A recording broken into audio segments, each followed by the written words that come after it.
मुख्यमंत्री पुष्कर सिंह धामी ने एनआईवीएच में दिव्यांग बच्चों के साथ सुनी प्रधानमंत्री की मन की बात। सीएम ने बच्चों का हौसला बढ़ाया, कहा प्रधानमंत्री की बातें देती है प्रेरणा।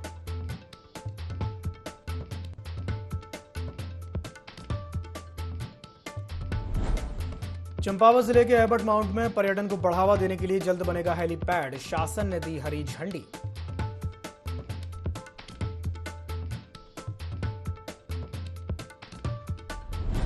बाजपुर इंटर कॉलेज के एनसीसी कैडेट्स ने नशे के खिलाफ निकाली जागरूकता रैली। बाजपुर एसडीएम राकेश चंद्र तिवारी ने हरी झंडी दिखाकर किया रवाना।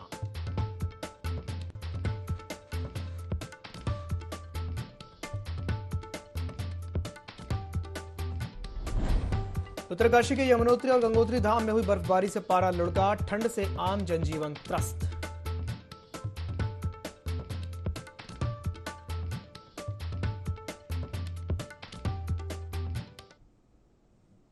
नमस्कार, देवभूमि लाइव में आप सभी का स्वागत है। मैं हूं आपके साथ दिव्यांशु जोशी। हरिद्वार के इकबालपुर में शुगर मिल से लगभग 9 करोड़ की चीनी गायब होने का एक मामला सामने आया था, जिसकी जांच की रिपोर्ट शासन को भेज दी गई है।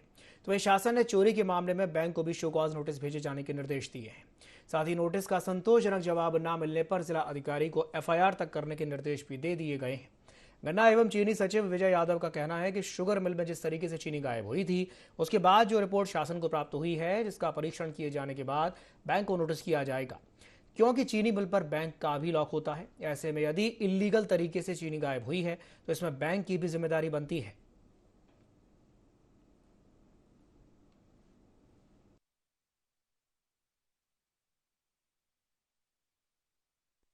कंप्लेंट मिली थी कि इनके द्वारा इलीगल तरीके से जो चीनी है उसको गोदाम से निकाला गया। जब वेरिफिकेशन कराया गया तो उस कार्यकाल के पहले जो 17, 18, 18, 19 की जो चीनी थी जिसका पैसा बकाया है, उसमें लगभग 1,90,000 या 95,000, एग्जैक्ट फिगर मुझे नहीं याद है, वो बोरे चीनी कम पाई गई। हमने डिस्ट्रिक्ट मजिस्ट्रेट को लिखा है कि आप उनके जो अध्यासी हैं बैंक से, उसको आप शोकॉज नोटिस भेजिए। अभी तो हम उनको कारण बताओ नोटिस दिए कि आप ये बताएं कि चीनी गई कहाँ। उसका समुचित उत्तर वो नहीं दे पाएंगे, तब एफआईआर और रिकवरी सर्टिफिकेट जो बकाया है वो जाने। अभी एग्जैक्टली हम ये नहीं कह सकते हैं कि बैंकर से मिल के उन्होंने बेचा क्या। वो जब तक अपने स्टॉक का फाइनली डिस्ट्रिक्ट मजिस्ट्रेट को रिकॉर्ड नहीं दे देते हैं कि बेचा है कि गलाया है कि क्या हुआ है, तो मैं चोरी या गलाने के बारे में अभी फाइनली मैं नहीं बता पाऊंगा। ऊधम सिंह नगर के किच्चा में एम्बुलेंस की व्यवस्था दुरुस्त करने की मांग को लेकर लोगों ने सरकारी अस्पताल में जोरदार प्रदर्शन किया। देवभूमि फाउंडेशन के बैनर तले लोगों ने सरकारी हॉस्पिटल में धरना प्रदर्शन किया। संस्था के सदस्यों ने आरोप लगाया कि स्वास्थ्य विभाग की लापरवाही के चलते मरीजों की जान और स्वास्थ्य के साथ खिलवाड़ हो रहा है। 15 दिनों के अंतराल में 4 लोगों की मौत भी हो चुकी है। देवभूमि फाउंडेशन के सदस्यों का कहना है कि विगत 15 दिनों से सरकारी हॉस्पिटल में एम्बुलेंस की व्यवस्था पूरी तरह से चरमरा गई है, जिसका खामियाजा मरीजों को भुगतना पड़ रहा है। उन्होंने चेतावनी देते हुए कहा कि अगर जल्द ही व्यवस्था में सुधार नहीं किया गया तो अनिश्चितकालीन आंदोलन किया जाएगा। तो आज सीएमओ से एसएमओ से बात भी हुई है, उनसे ये बात हुई है, उन्होंने बोला कि 2 एम्बुलेंस किच्छा क्षेत्र में रहेंगी, क्योंकि किच्छा से लेके खटीमा तक 22 एम्बुलेंस हैं और एक भी प्रोवाइड नहीं करवा पाती है लोगों को उठाने में। और उन एम्बुलेंसों की ये हालत है, उनका मेंटेनेंस इतना बेकार है कि किसी के अंदर टायर घिसे पड़े हैं और कईयों की खिड़कियां गेट वगैरह हिलते पड़े हैं। बराबर में जो खड़ी हुई है वो किच्छा वाली ही खड़ी हुई है। और आज एएम सबसे बात वो कह रहे हैं कि देहरादून गई है सही उन्हें ये जानकारी ही नहीं है कि हमारी एम्बुलेंस है कहाँ पर। धरना प्रदर्शन इसलिए किया गया है क्योंकि 15 दिनों से हमारे सरकारी अस्पताल किच्छा में कोई भी एम्बुलेंस व्यवस्था नहीं है, जिसके कारण 4 मौतें हो चुकी हैं। आज भी एक लड़की बिल्कुल मरते हुए हालत में थी। उसको देखते हुए आज हमने धरना प्रदर्शन किया और जब धरना प्रदर्शन किया गया, सीएमओ के सामने बातें रखी गई तो देहरादून कॉल की गई कि एम्बुलेंस की व्यवस्था सुधार की जाए। तो हमें तत्काल एक एम्बुलेंस प्रोवाइड की गई है, जिसमें खाली लीपापोती की गई और कुछ नहीं किया गया है। और एम्बुलेंस हमारी 4 खड़ी हुई है किच्छा अस्पताल में, उसकी भी कोई देख रेख नहीं है। हमें लिखित में रिटर्न में सीएमओ साहब ने दिया है कि इस पर जल्दी से जल्दी कार्रवाई। टनकपुर के ग्राम सैलानी गोठ में महिला का शव मिलने से सनसनी फैल गई। घटना की सूचना मिलते ही कोतवाली पुलिस और फॉरेंसिक की टीम मौके पर पहुंची और जांच में जुट गई। पुलिस ने बताया कि महिला का शव रेलवे लाइन पुलिया के नीचे पड़ा मिला है। फिलहाल मौत के कारणों का पता पीएम रिपोर्ट आने के बाद ही चल सकेगा।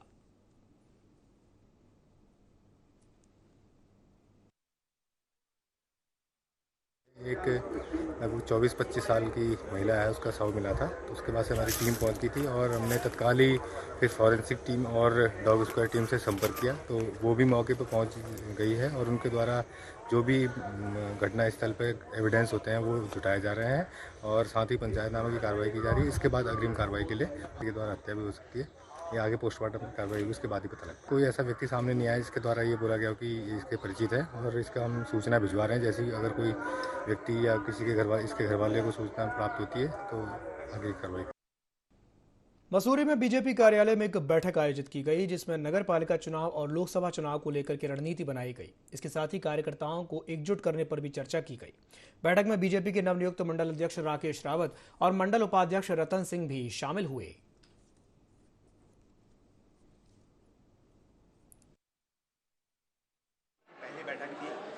बैठक में आज हम जो नई टीम के दावेदार हैं उनके प्रस्ताव लेंगे, उस पर चर्चा होगी कि कैसे उस टीम में हर वर्ग का व्यक्ति रखा जाए, मजबूत टीम बनाई जाए। उसका मंथन होगा 3 दिन के तक और उसके बाद 3 तारीख तक हमारी नई टीम का गठन। उत्तराखंड के उच्च हिमालयी क्षेत्रों में एक बार फिर से पश्चिमी विक्षोभ सक्रिय होने से बर्फबारी का दौर शुरू हो गया है। भू बैकुंठ धाम श्री बद्रीनाथ क्षेत्र में भी जमकर हिमपात हो रहा है। हालांकि शीतकाल में कपाट बंद होने के चलते धाम की सुरक्षा के लिए आईटीबीपी के हिमवीर जवान मुस्तैद हैं, लेकिन बेजुबान पशुओं को बेसहारा छोड़ दिया गया है। बद्रीनाथ धाम में इस तरह गौवंश छोड़ने वालों पर कोई कार्रवाई नहीं हो रही है।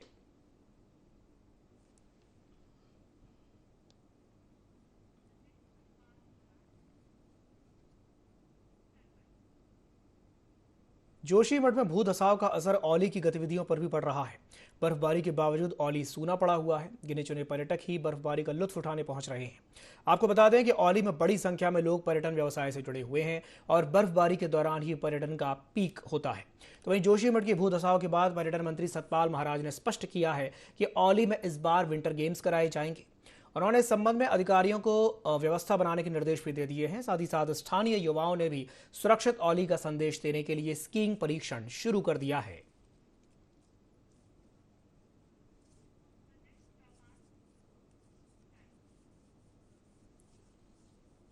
बढ़ते हैं अगली खबर की ओर। उधम सिंह नगर के थाना झनकैया क्षेत्र में कुमायूं जोन के पुलिस महानिरीक्षक नीलेश आनंद भरणे ने जनचौपाल लगाया। क्षेत्रवासियों की समस्याएं सुनी। पुलिस महानिरीक्षक नीलेश आनंद भरणे ने बताया कि मेलाघाट गांव एक बॉर्डर का क्षेत्र है, जहां की सभी समस्याओं के निराकरण की पूरी कोशिश की जाएगी। मेलाघाट क्षेत्र में नेपाल की सीमा से जहां लोगों को कुछ सामान लाने ले जाने की जो समस्या हो रही है उसका समाधान किया जाएगा। साथ ही उन्होंने क्षेत्र की जनता से अवैध धंधों से संपत्ति अर्जित न करने की अपील की, नहीं तो पुलिस ऐसे लोगों के खिलाफ कठोर से कठोर कार्रवाई करेगी। संपत्ति जब्त करनी की जाएगी। जो लोग नेपाल जाकर के जुआ खेलते हैं उन पर भी पुलिस की सख्त नजर है। ऐसे लोगों के खिलाफ सख्त से सख्त कार्रवाई की जाएगी।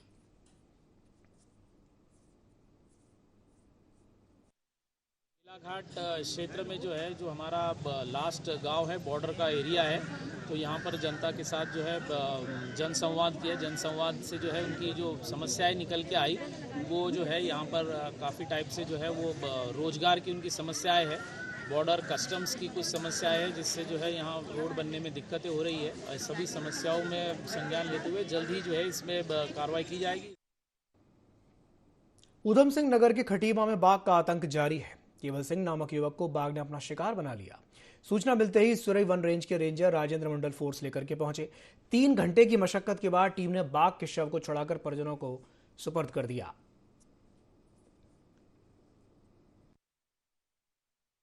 सुरई रेंज के स्टाफ को सूचना प्राप्त हुई कि वन क्षेत्र में किसी व्यक्ति पे बाघ द्वारा हमला कर दिया गया है। सूचना पर त्वरित कार्रवाई करते हुए सुरई रेंज का स्टाफ मौके पर पहुंचा तो ज्ञात हुआ कि एक स्थानीय व्यक्ति जिसका नाम केवल सिंह बताया जा रहा है, ग्राम हल्दीगिरा मझोला का रहने वाला, अपने 2 साथियों के साथ वन क्षेत्र में घास लेने के लिए आया हुआ था, जिस क्षण उस पर बाघ के द्वारा हमला किया है। तो मौके पे जो उपस्थित स्टाफ था उनके द्वारा उच्च अधिकारी को सूचना दी गई और जिस पर अमल करते हुए वन क्षेत्राधिकारी सुरई के नेतृत्व में टीम मौके पर पहुंची और करीब 3 घंटे की मशक्कत के बाद शव को बरामद कर परिजनों को सुपुर्द कर दिया गया।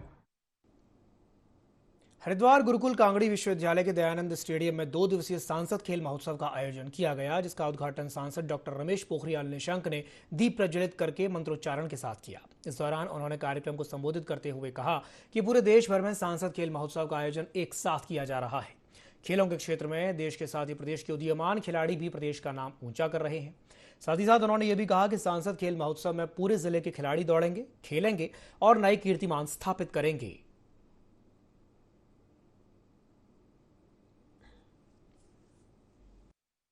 खेल प्रेमी छात्र छात्र हैं जो प्रतिस्पर्धा में आगे जाना चाहते हैं, जो उत्तराखंड का स्वाभिमान सम्मान पूरे देश और दुनिया में बढ़ाना चाहते हैं, ऐसे छात्रों के उन्नयन की दिशा में, खेल के उन्नयन की दिशा में ये बहुत महत्वपूर्ण कदम है। उसके लिए उनको भी बधाई और शुभकामना देना चाहता हूँ। ऐसे बहुत सारे यहाँ पर खिलाड़ी हैं और यहाँ पर बच्चों के अंदर बहुत जज्बा है, जुनून है। तो वो जो जज्बा है, जुनून है, उसको खेल के मैदान में जब हम उतारेंगे तो जज्बा जुनून एक नया आयाम स्थापित करेगा। उत्तरकाशी में मौसम ने एक बार फिर से करवट बदली है। उत्तरकाशी में एक बार फिर से पारा गिर चुका है। यमुनोत्री और गंगोत्री धाम की अगर बात की जाए तो वहां पर बर्फबारी शुरू हो चुकी है, जिससे कि आज जनपद उत्तरकाशी में ठंड का प्रकोप बढ़ा हुआ है। मौसम विभाग ने अनुमान जताया है कि ऊंचाई वाले इलाकों में जबरदस्त बर्फबारी और निचले इलाकों में बारिश का अनुमान है।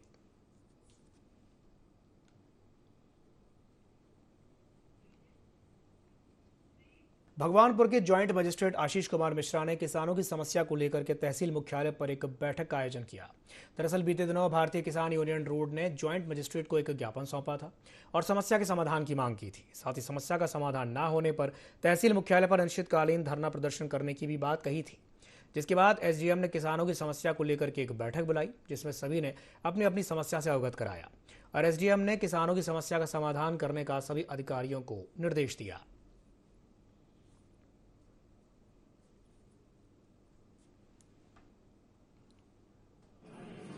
एक तो गन्ना परमिट को लेकर बात जो हमारे 17-18 का जो बकाया रुका है, वहाँ को जो 6 लाइन आई, इसमें जो ये दीवार खड़ी कर रहे दोनों साइड, तो किसान अगर उसमें खेत में जाएगा तो कैसे जाएगा? जब वहाँ 10 फुट की 8 फुट की दीवार खड़ी होगी, कट कहीं दे नहीं रहे, ना सर्विस लाइन दे रहे, तो किसान के सामने समस्या आ रही। उसका खेत आधा तो इधर रहेगा, आधा इधर रहेगा, सड़क निकल गई बीचों बीच, तो वो किसान कैसे उस पर जाओ, उस अपने खेत को उधर से उधर सर्विस रोड हो, अंडरपास हो, तब जाकर इसकी कोई व्यवस्था हो।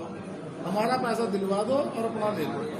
अगर नाले को तो ब्याज चढ़ रहा, हमारा मोड़ भी नहीं मिल रहा, तो इन सब मुद्दों को लेकर हमारी बात हुई। राज्य सरकार खुद जिम्मेदार होगी। अगर किसान आंदोलन करने के लिए अगर मजबूर करेंगे किसानों को, तो उसकी जिम्मेदारी स्वयं सरकार की होगी, उसकी हमारी कोई जिम्मेदारी नहीं होगी। भ्रष्टाचार पे भ्रष्टाचार है, अधिकारी बात नहीं सुनता, गरीब आदमी की एडियां रगड़ रगड़ को परेशान है, लेकिन कोई भी अधिकारी बात सुनने के लिए तैयार नहीं है। अपनी जमीन की पैमाइश करवानी हो, पटवारी आने को तैयार नहीं है। इतनी सारी समस्याएं हैं, तो मैं तो सरकार को भी ये चेताना चाहूंगा संगठन के माध्यम से कि जो ये अफसरशाही जो किसानों के ऊपर हावी हो रखी है, इन अफसरों को अपने ठीक कर ले, नहीं तो इनका नकेल डालने का काम भारतीय किसान यूनियन रोड उत्तराखंड करेगा। चंपावत में जिलाधिकारी नरेंद्र सिंह भंडारी के नेतृत्व में सरकार आपके द्वार कार्यक्रम का आयोजन किया गया, जिसमें ग्रामीणों की समस्याओं के समाधान के लिए दूरस्थ क्षेत्रों में जाकर के शिविर लगाया गया। इसी के अंतर्गत जिलाधिकारी विकासखंड चंपावत के अति दुर्गम क्षेत्र में स्थित गांव कठौल पहुंचे, जहां उन्होंने ग्रामीणों के साथ एक बैठक करके समस्याएं सुनी। जिसके बाद वे प्रसिद्ध बाबा ब्यानधुरा मंदिर पहुंचे, जहां उन्होंने पूजा अर्चना करके जिले की सुख शांति और विकास की कामना की। साथ ही उन्होंने मंदिर की व्यवस्थाओं का भी जायजा लिया।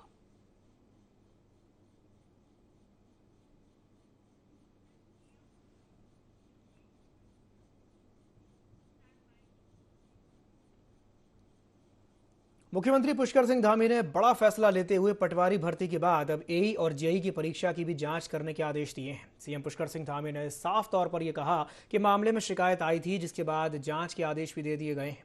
सीएम धामी के अनुसार आगामी कैबिनेट में सरकार सख्त नकल विरोधी कानून लाने जा रही है। सीएम ने यहां यह भी साफ किया कि हमारी कोशिश है कि एक बार पूरी सफाई हो जाए, जिसके बाद नकल करने और कराने वालों को सबक मिलेगा।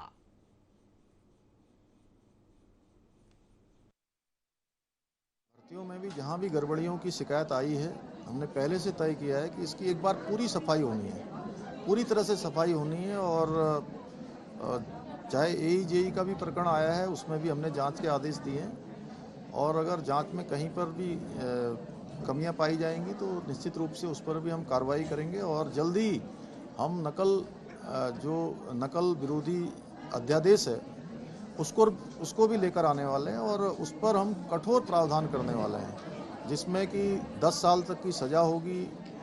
कोई भी अभ्यर्थी जो उसमें शामिल होने वाला अगर उस में संलिप्त पाया जाएगा तो अगले 10 वर्षों तक वो किसी परीक्षा में भाग नहीं ले पाएगा और जो उसके सरगना होंगे या नकल करवाने वाले लोग होंगे उनकी सारी संपत्ति कुर्क की जाएगी। उत्तराखंड सरकार अंतर्राष्ट्रीय स्पर्धाओं में पदक जीतने वाले खिलाड़ियों को 4% आरक्षण देने की तैयारी कर रही है। इसके लिए कार्मिक विभाग और न्याय विभाग की हरी झंडी मिल चुकी है। अब इसे लेकर के मंत्रिमंडल की बैठक में सरकार प्रस्ताव लाएगी, जिसके बाद हरियाणा की तर्ज पर यहां भी खिलाड़ियों को 5400 ग्रेड पे वाली नौकरियों में नियुक्तियां दी जा सकेंगी। मुख्यमंत्री पुष्कर सिंह धामी ने कहा कि राज्य में जो खेल कोटा बंद हुआ था उसको सरकार खोलने जा रही है।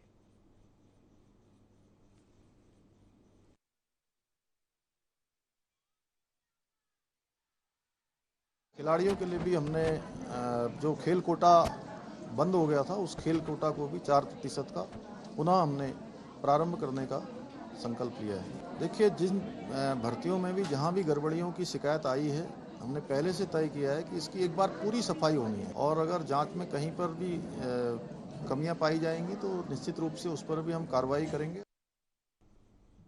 उत्तराखंड में सरकारी नौकरियों में महिलाओं को 30% आरक्षण देने पर भाजपा महिला मोर्चा समेत अलग अलग संगठनों की महिलाओं ने मुख्यमंत्री पुष्कर सिंह धामी को धन्यवाद किया। दरअसल उत्तराखंड में साल 2013 में हाईकोर्ट ने पूर्व में लागू 30% महिला क्षैतिज आरक्षण पर रोक लगा दी थी, जिसके बाद राज्य सरकार ने सुप्रीम कोर्ट जाकर इस मामले में मजबूत पक्ष रखा। जिसके बाद सुप्रीम कोर्ट ने हाईकोर्ट की लगी रोक को हटाकर महिला आरक्षण को एक बार फिर से हरी झंडी दे दी है। तो वहीं सीएम धामी ने प्रदेश की महिलाओं को बधाई देते हुए कहा कि उत्तराखंड गठन से लेकर के अब तक महिलाओं की भूमिका अग्रणीय रही है। ऐसे में 30% आरक्षण उन महिलाओं का हक है। तो वहीं भारतीय जनता पार्टी महिला मोर्चा की अध्यक्ष आशा नौटियाल ने कहा कि राज्य सरकार के इस फैसले से प्रदेश की महिलाओं को लाभ मिलेगा।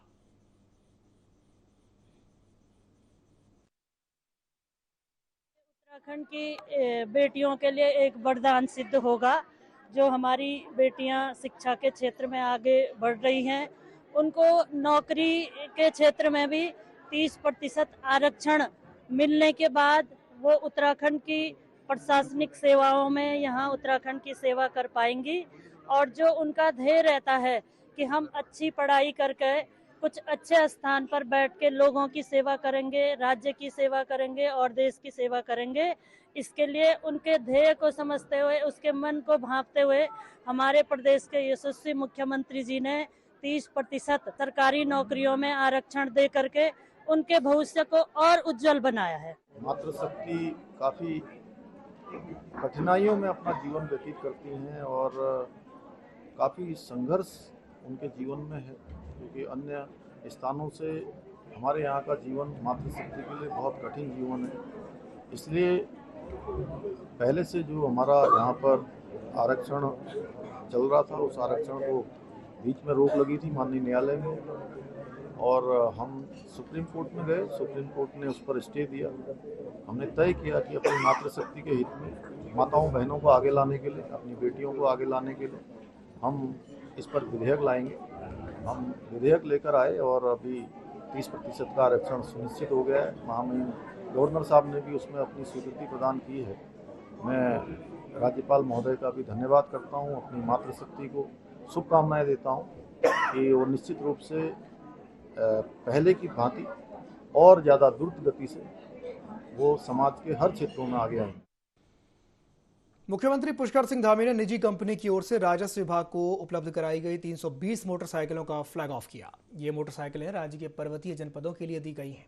तो वहीं राजस्व विभाग के उप निरीक्षकों को आपदा कार्यों, कानून व्यवस्था में सहयोग के लिए मोटरसाइकिलें दी जा रही हैं। इस दौरान मुख्यमंत्री पुष्कर सिंह धामी ने कंपनी का आभार व्यक्त करते हुए कहा कि राजस्व उप निरीक्षकों को इन मोटरसाइकिल की सुविधा मिलने से जन समस्याओं के निदान और विभिन्न कार्यों के लिए क्षेत्रों में भ्रमण करने में सुविधा होगी। साथ ही साथ उन्होंने ये भी कहा कि जन समस्याओं का त्वरित समाधान पर विशेष ध्यान दिया जा रहा है, तो वहीं कर्मचारियों को भी बेहतर कार्य करने के लिए हर संभव सुविधाएं दिए जाने का प्रयास किया जा रहा है।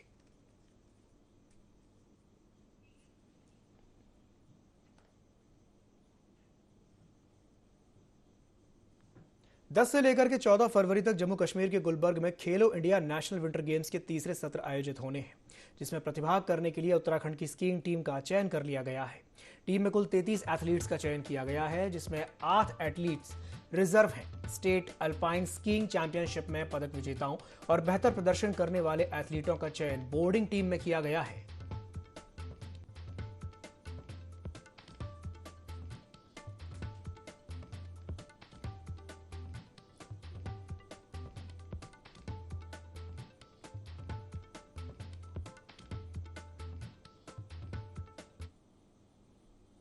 पंचम केदार कपिलेश्वर महादेव मंदिर और पंचबद्री धाम को जोड़ने वाला मोटर मार्ग बंद हो गया है।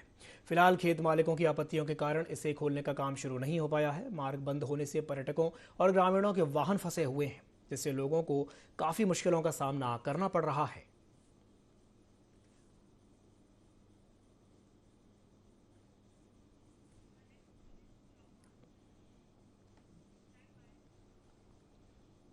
चंपावत की टनकपुर कोतवाली में जनसंवाद चौपाल कार्यक्रम आयोजित किया गया, जिसमें आईजी नीलेश आनंद भरणे शामिल हुए। इस दौरान उन्होंने स्थानीय लोगों की समस्याओं को सुना, साथ ही साथ वरिष्ठ पुलिस अधिकारियों और नागरिकों के विचारों को भी जाना।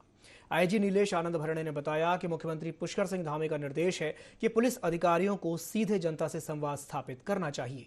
इसके चलते हमने कार्यक्रम में भाग लिया और लोगों की समस्याओं के बारे में जाना।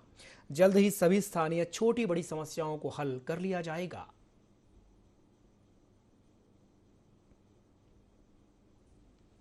संवाद कार्यक्रम है, हमारे माननीय मुख्यमंत्री जी है, इनके निर्देश रहते हैं कि वो जो है हम जनता से सीधे रूबरू हो और जनता के बीच जाए और जनता में जो है वो चौपाल लगाए, जनसंवाद करे और उनकी समस्याओं को सीधा मौके पे ही निस्तारण करे। तो आज जो भी समस्याएं साइबर, ट्रैफिक, नशे से संबंधित जो आई है और मां पूर्णागिरी में जो है वो यातायात को लेकर सीसीटीवी कैमरे की जो समस्याएं आई है और कुछ बाइकर्स की समस्याएं आई है जो नेपाल से युवक वगैरह आते हैं, तो इन सब समस्याओं को जो है अभी हमने संज्ञान लिया है और यहाँ फोर्स की भी अधिक थोड़ी मांग है, तो ये सारी समस्याओं को जल्द ही यहाँ सुलझा। चंपावत जनपद में 31 राजकीय इंटर कॉलेजों और उच्चतर माध्यमिक विद्यालयों में जर्जर पड़े 100 से अधिक कक्षाओं और भवनों को ध्वस्त किया जाएगा। इन चिन्हित भवनों में वर्तमान में कक्षाएं नहीं चल रही हैं। शिक्षा विभाग की ओर से इन भवनों के स्थान पर नए भवन बनाए जाएंगे। मुख्यमंत्री पुष्कर सिंह धामी के निर्देश पर शिक्षा विभाग की ओर से बने स्कूल भवनों को चिन्हित करके उनके ध्वस्तीकरण की कार्रवाई शुरू कर दी गई है। जनपद में माध्यमिक विद्यालयों की सूची में सबसे पुराना स्कूल भवन GIC गूंडगरसाड़ी का है, जिसका निर्माण साल 1960 में किया गया था। चंपावत के मुख्य शिक्षा अधिकारी जितेंद्र सक्सेना ने बताया कि खस्ता हाल भवनों को तोड़कर नए भवन बनाने के लिए प्लान तैयार करके जिला प्रशासन को भेज दिया गया है। नए भवनों के निर्माण के लिए जिले और प्रदेश की विभिन्न योजनाओं के माध्यम से आवश्यक धन आवंटित किया जा रहा है।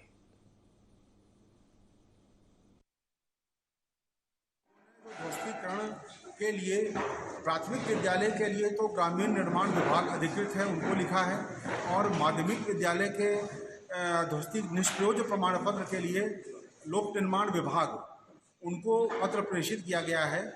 जो विद्यालय ध्वस्तीकरण प्रमाण पत्र प्राप्त होंगे उनको ध्वस्त करते हुए उनकी जगह पे विभिन्न योजनाओं के माध्यम से राज्य सेक्टर है, भारत सरकार है, इवन जनपद स्तर पर जिला योजना है, आपदा प्रबंधन के अंतर्गत भी जो है वो स्कूलों के मरम्मत कार्य के लिए धन आवंटित करने का प्रयास किया जा रहा है। जो भवन निर्माण है उसके लिए जिला योजना के माध्यम से और अन्य CSR के माध्यम से भी हम लोगों ने प्रपोजल भेजा है।